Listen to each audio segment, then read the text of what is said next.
another Heart and Hand opposition focus. Normally I would say staff study here, but we're doing something a little bit different this time. For this game and the Livingston game at the weekend, we have decided to combine myself and good friend Stephen Harrigan. Good evening, how are you? I'm not bad at all. You good? Yeah, I'm pretty good, can't complain. Excellent. As many of you will know, Stephen also has his 5 things to look out for pod, an article that he does before the match.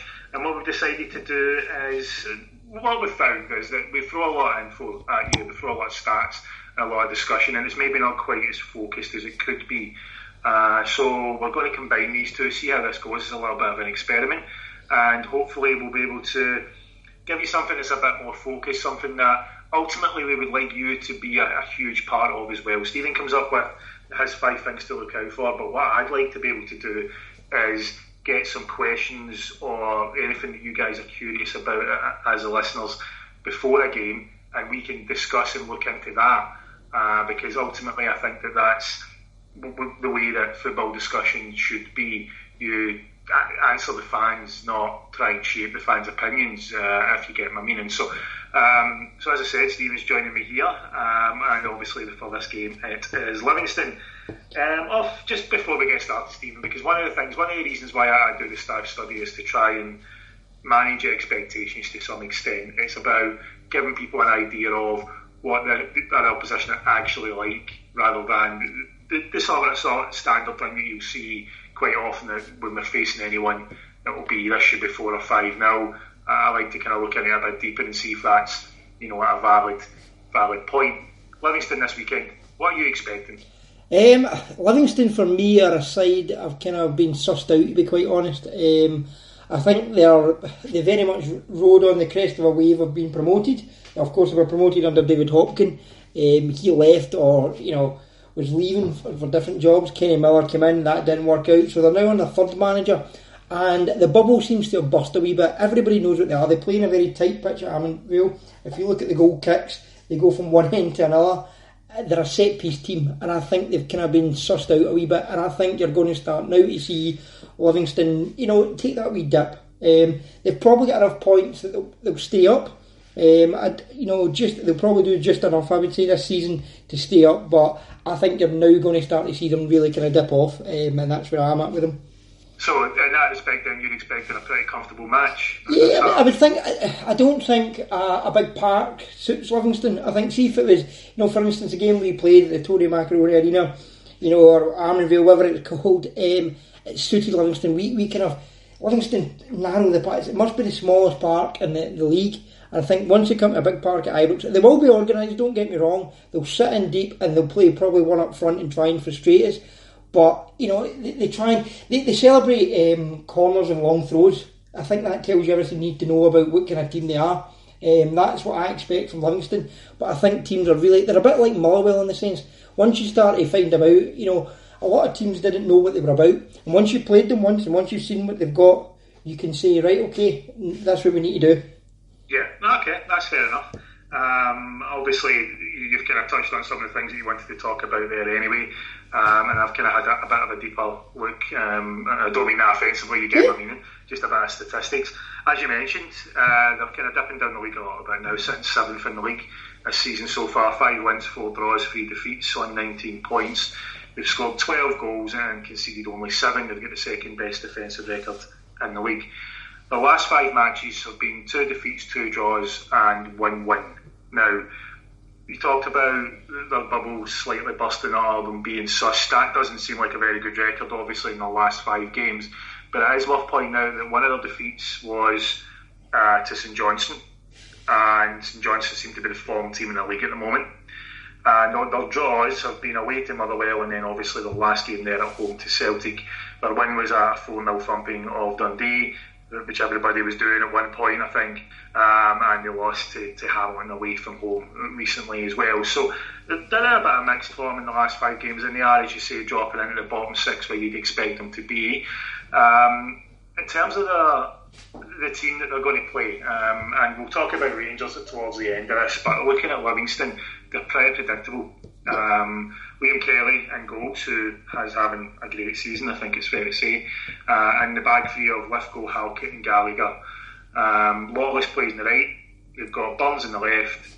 Jacobs, Pittman and Byrne will be in midfield. Now, one thing that might be to our benefit is that Dolly Menga didn't appeal his suspension.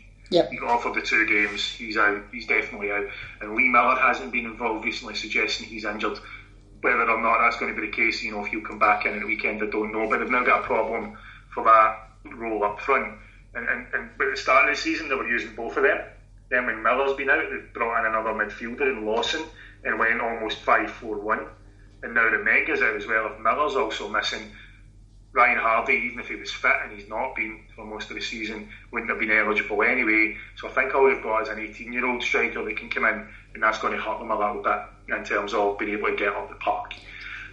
So I'd imagine they're going to go with that kind of 4 central midfielders, 3 at the back, 2 wing backs, and play the way that they normally play. Anything you think of kind of missed there? No, the only thing I would say to maybe keep out for is Livingston seem to try the long diagonal from one kind of from the right full back or the right, they maybe play 3 at the back. They always try that from right to left and try and switch it and win flick-ons. They're very good at doing that. They've got a lot of success from that this season, so that's probably the only thing I would urge us to be a wee bit cautious of, and keep an eye out for. They like to kind of switch it and play, I suppose you would say, the old Wimbledon style, kind of direct, just get it back to front very quickly.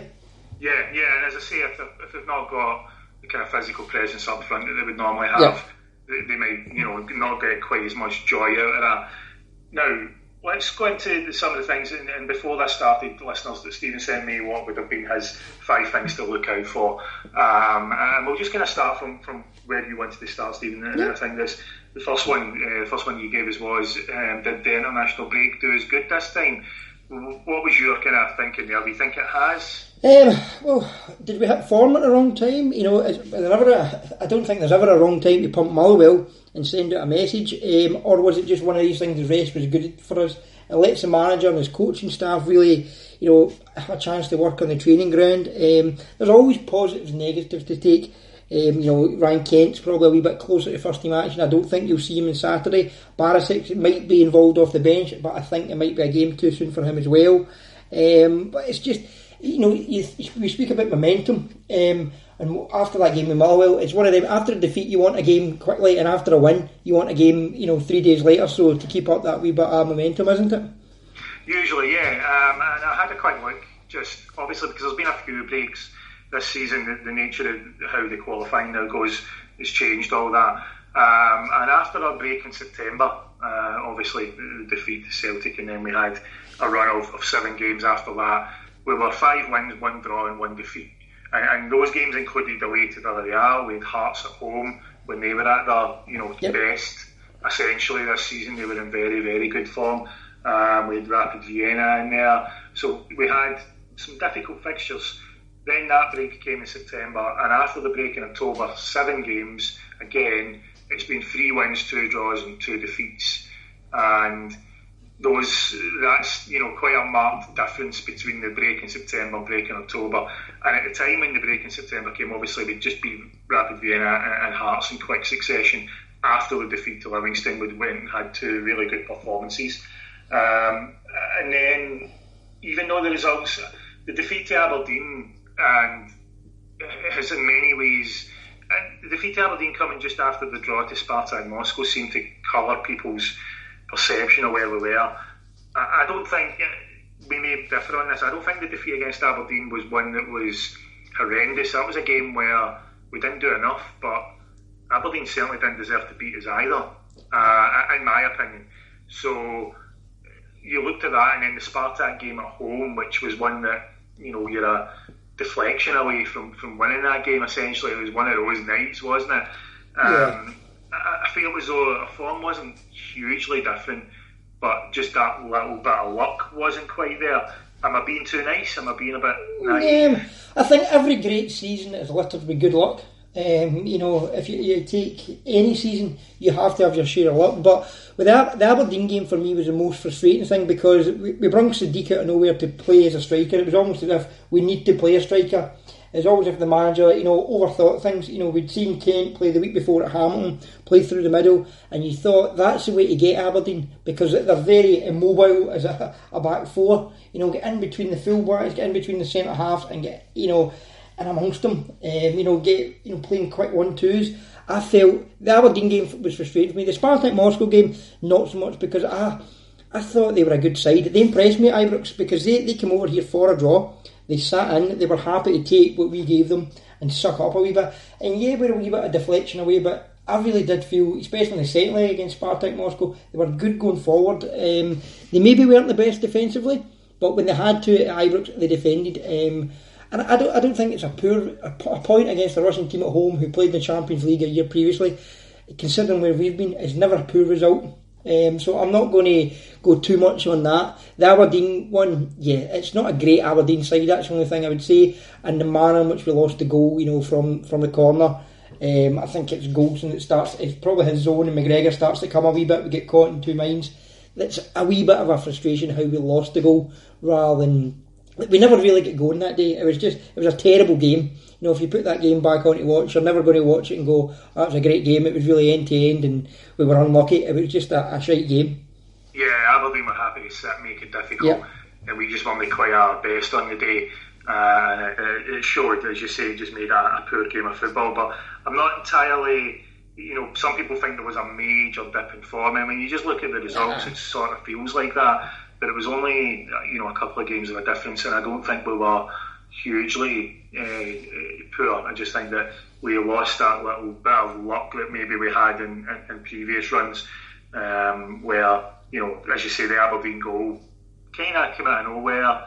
In fact, if you look at it again, there was about 3 chances to clear the ball before what happened, and we can say similar about the which game was it where Gerrard had a right go at the team for not clearing the ball correctly. That was Spartak Moscow away, wasn't it? Yep. Actually, yeah. The other defeat in there, where again, you look at a couple of the goals that they scored. You look at the fact that we had an offside goal incorrectly called, a goal that should have stood if they made it 4-2. So I'm not, The problem I think we've got is we're not good enough to, at certain times, if we're not all in our game, we're not blowing teams out the water the way we did against Motherwell. So especially when you have it, we play against Spartak Moscow, it is these fine margins that are going to be, you take into account at the end of the game that will add up. It's just the wee things, and we are getting better, and we're a very young team. People, we do have to keep that in mind. We're still bedding.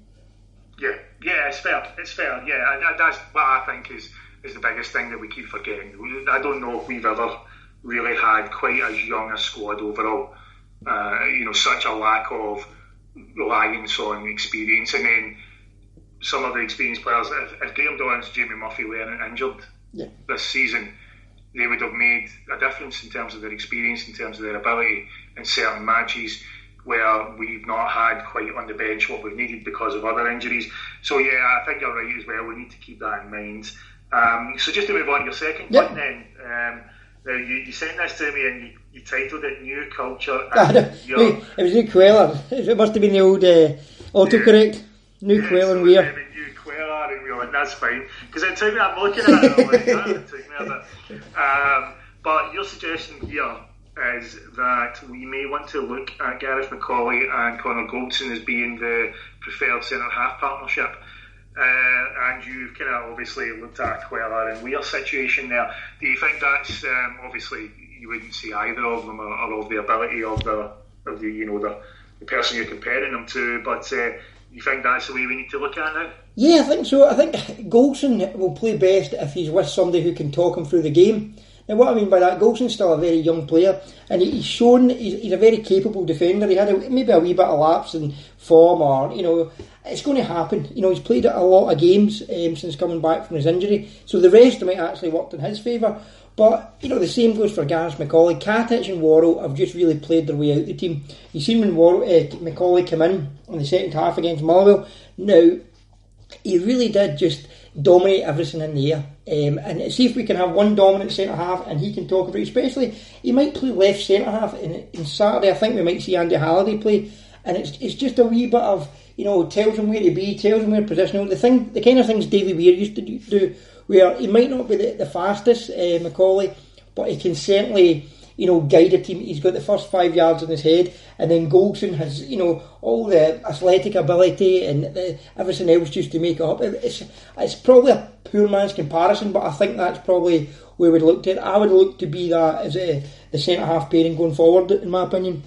Okay, so I wanted to throw some stats at that as I do. So last season, because obviously Macaulay's only played 45 minutes of league football and an international this season, so difficult to tell. So last season he played a decent number of games, not a huge number, in the Premiership, in the FA Cup and internationally. Overall last season he won 54% of his aerial duels, and he won 49% of defensive duels, or duels overall I should say, not just defensive duels. His passing accuracy was 79%. Now that's at West Brom, and that's it's worth bearing in mind that there's a slightly higher level of opposition and the style of play that they're going to ask him to play. But by way of comparison, just to give a little bit of comparison in this, Connor Goldson wins 60% of his aerial duels this season, 54% of overall duels, and has a passing accuracy of 85%. Katic is 62% aerial duels, 49% duels overall, 86% for passing. And Worrell is 55% aerial duels, 44% duels overall, and 87% passing. So there's a fair difference in all other passing accuracies compared to Macaulay, but it is, worth noting the difference in style. Macaulay would have played more long balls in that West Brom team than he'll be asked to play in the Rangers side. That'll make a difference. Also, a big difference overall of the four, Macaulay's stats last season in terms of aerial duels that he won would be the lowest compared to the three that we've got this season so far. I can't see that continuing in Scottish football, but we'll see. We've got some time to see that. And the overall duels at 49%, sitting around the same as Katic has so far this season. Goldson's a little bit more than them again at 54%. Worrell's a little bit down on 44%. So statistically, as I say, I had to look at last season for Macaulay, and he's a year older. He's playing in a completely different league, and I get that it's not entirely relevant. But statistically, he's not quite there. But we can't really judge because of the different leagues. So it will just be interesting to keep an eye on those stats that he had last season in a different league with the different demands in terms of how he'll play. Like yourself, I think he's going to come in on Saturday. And I think he will be next to Goldson as well. Whether he'll be kept on Thursday against Villarreal is a different story. I don't know about that. But I just wanted to put some stats on that, some comparisons for everybody. I think the two of them will come in. I'm not quite sure what our best partnership is. I don't think we'll have just one partnership anyway. Even, everybody fit, I still think there'll be rotation at the back. I think that's the way that we want to go, and you see many top sides doing that now. So just something to keep an eye on, and if his stats up here are much better, then it just shows you the difference in what can be done with defenders. I think the style's going to see. You spoke there about mixing it up. I think Macaulay's perfect for Saturday's game, as you speak about, because Livingston are that type of side. Whereas on Thursday night against Villarreal, Katic is probably one of the dominant, or it was, before his drop in form was seen as a dominant centre half, and yet he was dropped for the away game against Villarreal because they're perceived to play more football. So I think it's going to be a wee bit of horses for courses this season, and I completely agree with you on that. I think you're going to see a wee bit chopping and changing. It'll be Goldson and one other, won't it? Most likely Goldson most of the time, and one other.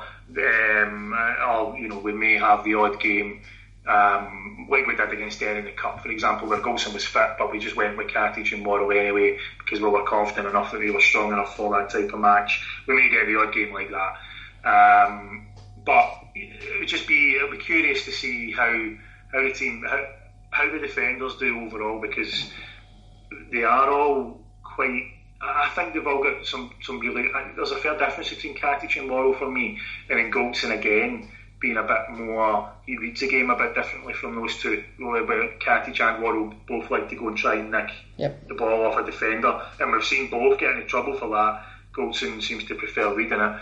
I can't say that truly I know enough about Macaulay. And I'm only looking at stats here, and I'm fully aware that someone with Macaulay's experience and leadership, that's the sort of thing you can't measure statistically. You just can't do that. It's very, very difficult to he'll be talking to all our players even when we're on the ball and setting people up in certain positions and such like. So yeah, I think that'll be the partnership on Saturday. But just worth keeping in mind, he's got a reputation as being really dominant in the air. But looking at last season's stats, maybe just because of the better league he was in, he wasn't quite winning as many of his aerial duels as our current defenders do. So worth keeping an eye on against a team like Livingston.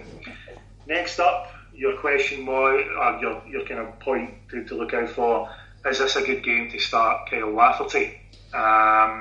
What's your thinking? Truthfully, it's about time this guy showed up for us. He's not got any kind of excuse for me. I know he's had a couple of injuries, but he's familiar with the club, he's familiar with the league and many of the players.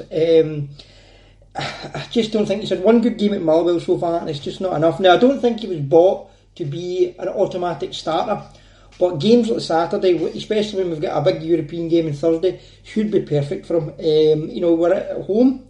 Barisic probably won't make it, so you might even see him off the left, because I think they might still play Morelos.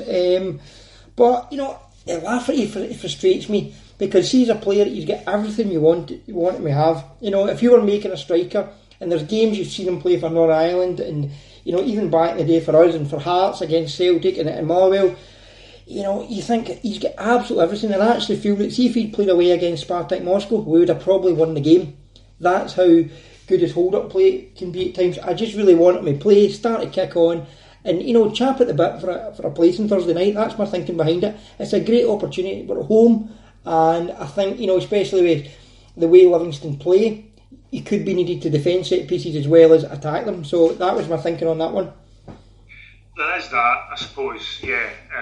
Although I've never been a fan, and it's just me, maybe I'm playing the game on paper a little bit here. I've never been a fan of putting someone in an attacking position because they're good at defending set pieces, as a main sort of thing. That one's always frustrated me, but I do get the thinking behind it.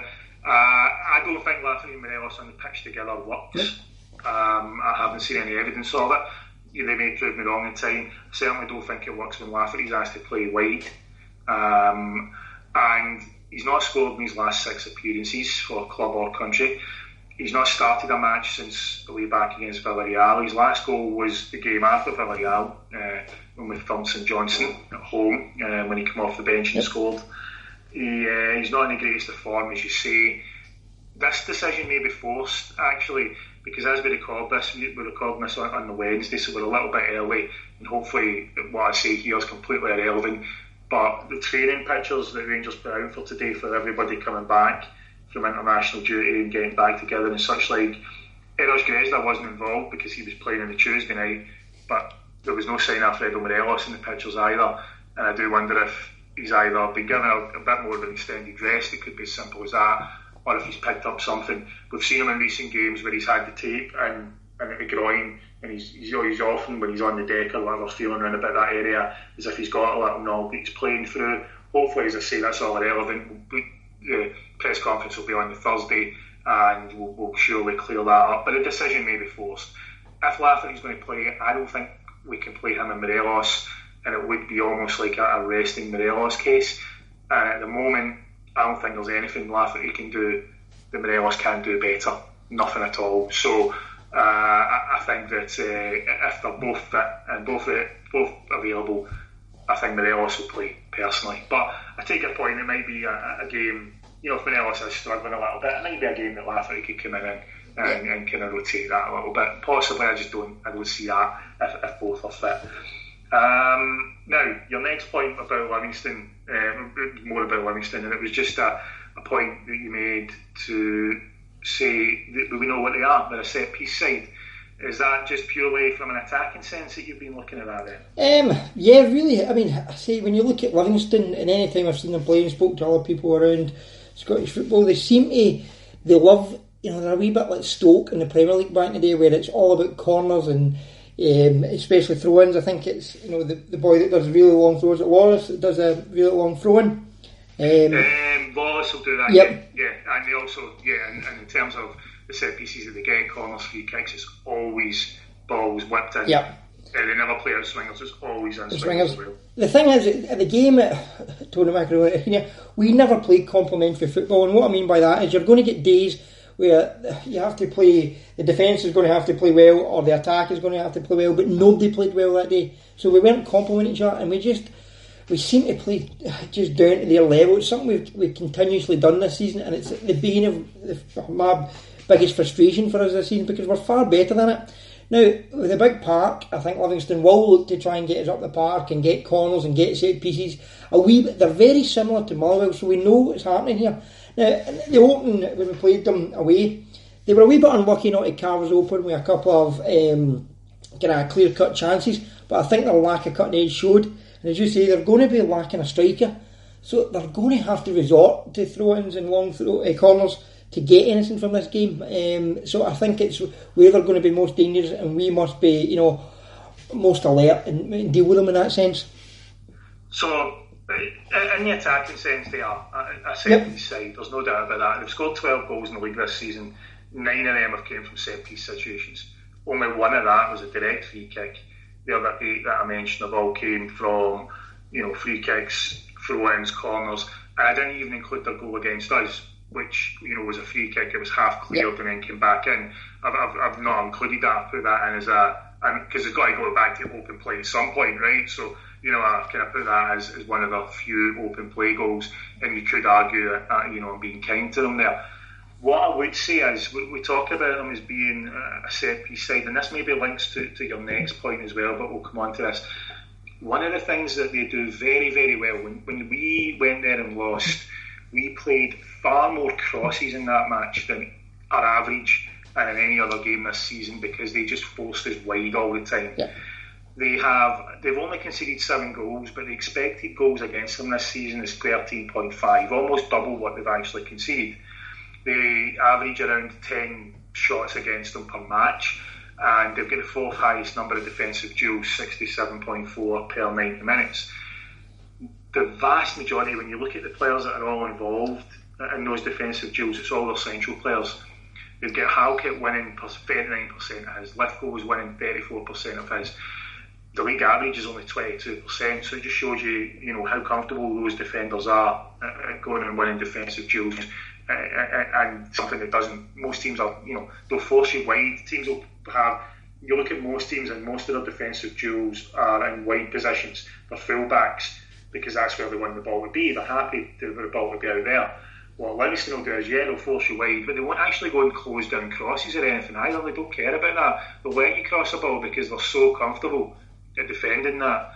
They've got the 2nd highest number of aerial duels in the league and the 3rd highest success rate. All of this put together, it's fair to say in the attacking sense they're a set-piece side, but defensively they're actually quite reminiscent of Hearts last season, in that they don't care if you've got loads of the ball, and they don't mind if you're whipping in crosses all day. They won't actually go and combat that, because they're so comfortable, so confident in what their back three and their goalkeeper are able to do, that they're not scared of it in any way at all. And as I said, that links to your last point, which is essentially a kind of, bit of a rallying call, no mercy, let's go and kill this mob, essentially.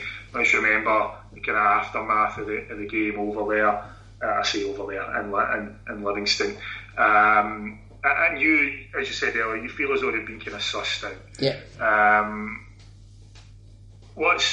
You look at that, what are you expecting then in terms of how are Rangers going to approach this in such a way? This team's kind of been sussed. What are you expecting to see? As I say, I think Livingston, you speak about, they're well drugged, but they're very compact and narrow. What we have to do is move the ball quickly. What we can't do is what we did against St Mirren, which we're trying to play long balls in, or ball. We have to play with a tempo. We have to start the game with the tempo we've seen probably most often in second halves, and just get the ball moving quickly. If we get an early goal, pump them, and I don't want to call off the dogs, I just want to keep it going, continue this relentless streak. They didn't really conduct themselves with the biggest amount of class the last time we played them, and I'd keep that in memory. There's plenty of other sides coming up, especially one in 29th of December that didn't conduct themselves with a lot of class when we played them, but I'd keep it in the memory bank, just like Motherwell last time out. And I suppose one positive thing about Scottish football is you get the opportunity to put it right very quickly because of the amount of cycle or the amount of times you play each team. So yeah, I'm very much aware of the aftermath and everything that went on. You've seen it with Andy Halliday and all that after the game. Just keep that in mind and don't take your foot off the gas. I know we've got a game on Thursday and people may say we'll get a goal or two up and just, chill and do it. Nah, bugger it. Let's start sending out a message, especially at home. I think if we can move the ball fast, we can, draw them out. They're not a great footballing side. I said they're very.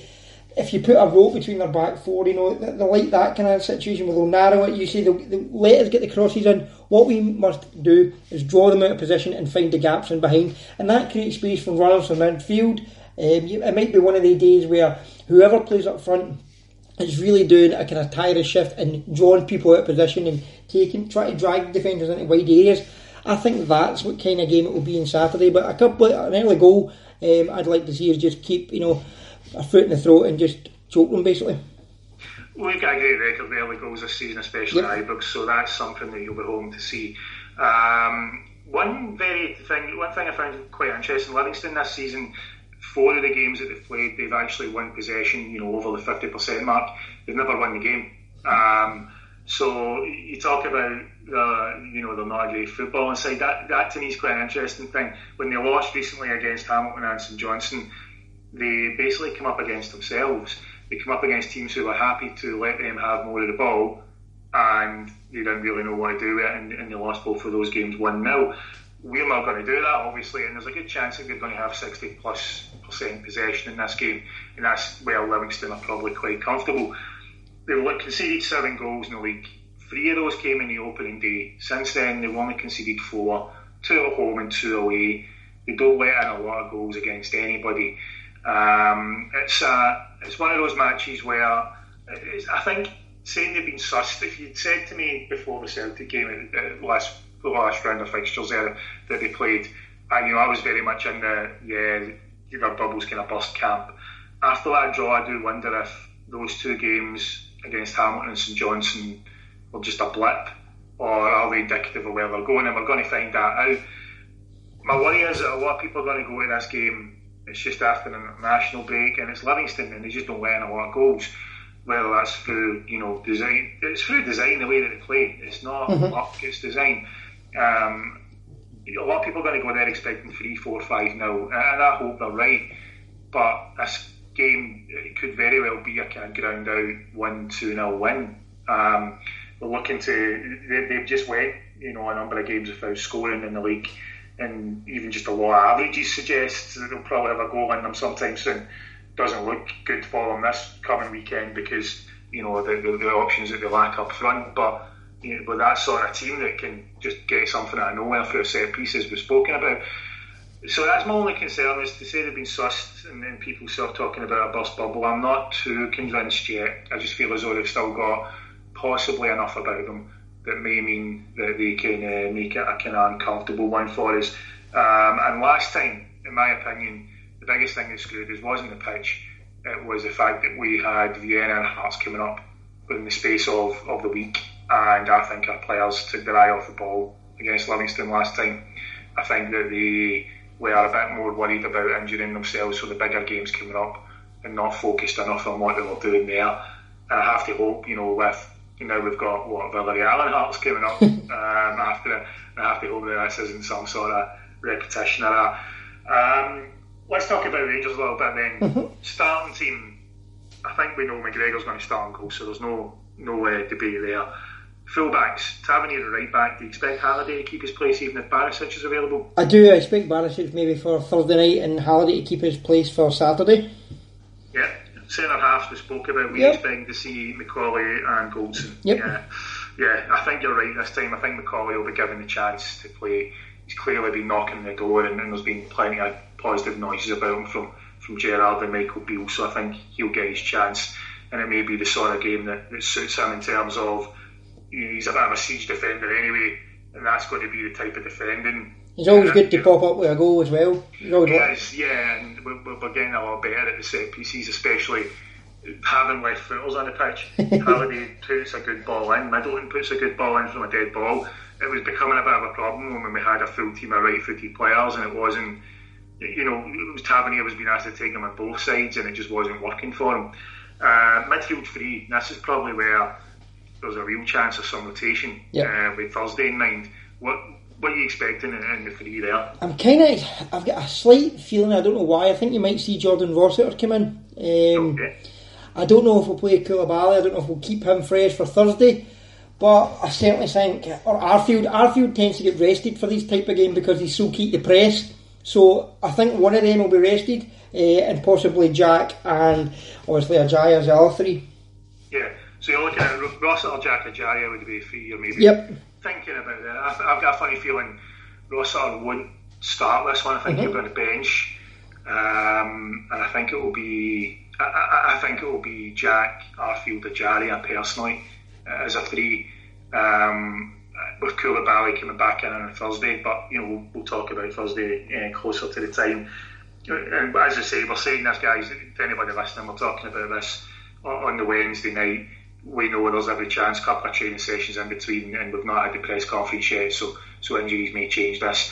Up front, I'm expecting Morelos to start. Despite our discussion with Lafferty, I think Morelos will still start the game if he's fit. If not, Lafferty comes in. That's the only options there. Wide, Ryan Kent's not ready yet. Yep. Middleton and Gresham have both been away on international duty, with varying levels of kind of intensity to that. And Daniel Candace is back. Now, we saw what the Middleton, Morelos, and Gresham are three done against Motherwell. Does Candace come back in for this one, or do you keep those three? I think it's going to be... I think we might see Gresham, if he's fit now, he was carrying injury, I think, for Albania as well, so it's going to depend on fitness, but if he's fit, I think we'll see him playing Saturday and Candace on Thursday. And if he's not, I think it'll be Candace and Middleton, because I think Livingston, as you say, they're going to sit in, so Middleton is very direct and he won't have to get, track back as much. I think he'll fall out on Thursday as well, so I think that's what you'll see the change. Yeah, okay, yeah, so I've got a funny feeling he might keep Candace on the bench and give that front three the same chance. Again, and as you say, it sort of depends upon how Gresham comes back. He played the full game against Scotland. He played about an hour against Wales before getting subbed, and by all accounts, I watched the first half against Wales. He done well. I don't know how he played in the 15 minutes in the second half. I didn't see that. He's clearly Albania's best player, by the way. To anybody that didn't watch international football, he looks like one of those guys that just like you've played football with him in your time, where they're just so much better than you are and the rest of their team are, and they get so annoyed, when they're playing and they're asked to do a job out wide, as Gresham was asked to do in both matches. After the red card against Scotland and then against Wales, he was kind of stuck out wide, asked to do a very specific and very disciplined job, and you can see it just annoys him because he's quicker, he's sharper than his teammates, and he's able to see things a bit more than them, and he's not got the freedom to go and express himself, and he's not got the backup of his teammates to really thrive. But yeah, he looked good to me, he looked sharp. If he's fit, I think he'll start. I think Middleton will start on the left, Morelos up top. Now, my prediction for this one, Stephen, I do think this will be a bit of a grind. It's just one of those things. I just think Livingston will make it difficult, and given the record that they've got in terms of goals conceded, a 2-0 win's actually a decent win against them, and that's what I think we're going to get on Saturday. Do you think it will be a bit more comfortable than that? I'm going to go 4-0. I'm going to be a wee bit more optimistic. I just think we'll get an early goal. We get people playing for places now, and there's a lot of big important games coming up. Nobody wants to play their way out the side. I think it'd be different if it was an away game, but I think the fact it's at home, 3-0 tends to be our famous score for, kind of getting 3-0 and then chilling, but I think we'll go on this and get 4, and just because the manager will keep at them, and a lot of people will want to be playing for places, as I say, so I think it'll be 4-0 on Saturday, and I'll go for, I was going to say, I'm going to even go Gresham, I'll get another goal or two as well. Okay, yeah, I'm almost tempted to stick a wee bit of money on Macaulay anytime, personally. If he starts, because as you say, he's got a goal in him, and the way Middleton has been whipping balls in from set pieces and such like recently, he may be good for one. And saying that, though, as we pointed out during this, Livingston certainly defend these things quite well, so it's not easy to beat them that way. Okay, so I hope you're right, by the way. I hope I'm completely wrong. I hope I'm sitting there on Saturday enjoying an absolute goal fest from us feeling like an idiot because I've said it's going to be tight and difficult. Do you know the most important thing is just getting the win? Because I think I've got a sneaky feeling, and I don't class Hearts as a challenge in any sense, but I think you might see them falter this weekend. They play St Mirren and get a lot of injuries, and I've just got a feeling you might see their bubble just eventually burst this weekend, and it's all about aesthetics and just getting us up that league. So yeah, and you never know what happens elsewhere in the league, and so just get the win, and all you can do is concentrate on what you can control of, Yeah, and it's 11 games between now and the end of this calendar year. A little bit of a break there, time to reassess. We're going to look forward to a number of those games in terms of, people are already talking about the Celtic game, which is the last of those. Get 2 games against Hibs in quick succession that we'll be looking forward to. And even much closer to that, there's going to be some eyes on Hearts at the weekend, because if we win on Saturday and then we win that, because Celtic are playing in the cup final, we would be top of the league regardless of what other results are. So yeah, there's a little bit, but I think we need to be very aware of just that kind of one game at a time thing. Even as fans, we know the team are going to be like that. We know they're going to do that, but even as fans, I think we need to be just aware of that one game at a time. There might be a couple of bumps in this 11. There should be, really, with the sort of schedule that we have and the sort of squad that we have, we should be expecting a couple of bumps in these 11 matches. But let's just remember, if it does happen, that we've came through them so far this season quite well, and we're capable of doing that. Stephen, I'm going to kind of wrap this up there. Yeah. Is there anything else from this you'd like to add, or? No, I think we're pretty covered. Everything pretty, densely. As I say, I think the most important thing is just about applying the pressure. And just seeing where that takes us. Celtic haven't had to deal with us being top of the table for a long time, and they've not had to deal with the chasing. They've always been the one out in front, and they could rest players. They're still in Europe, and they've got cup finals. So apply this pressure and just see where it takes us. I think there will be bumps in the road. I think there will be bumps in the road for them, but it's going to be one of these roller coaster seasons, and I would just say strap yourself in, because it's not going to be all plain sailing. You're going to get frustrated at points. It's just the nature of the beast at the moment, unfortunately. Yeah. I mean, I think it only needs to be summed up by the fact that we're sitting 2 points behind Celtic. When they beat us at the start of September, there was a 4-point gap.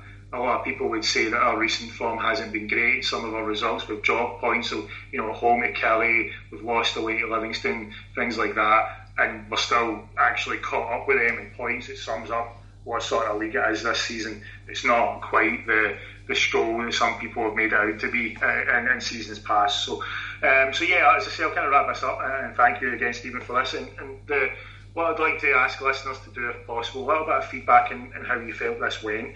There's a bit less numbers from me, a bit more discussion, which I think works quite well. I would like to, in the next one, we'll talk about Villarreal during the week. We'll start to do the European matches. Stephen's always done them.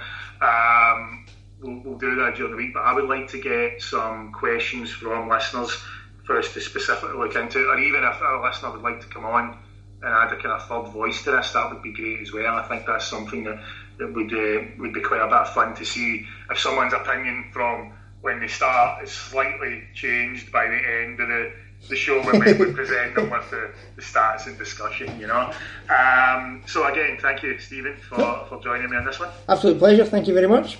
Cheers. We'll be back.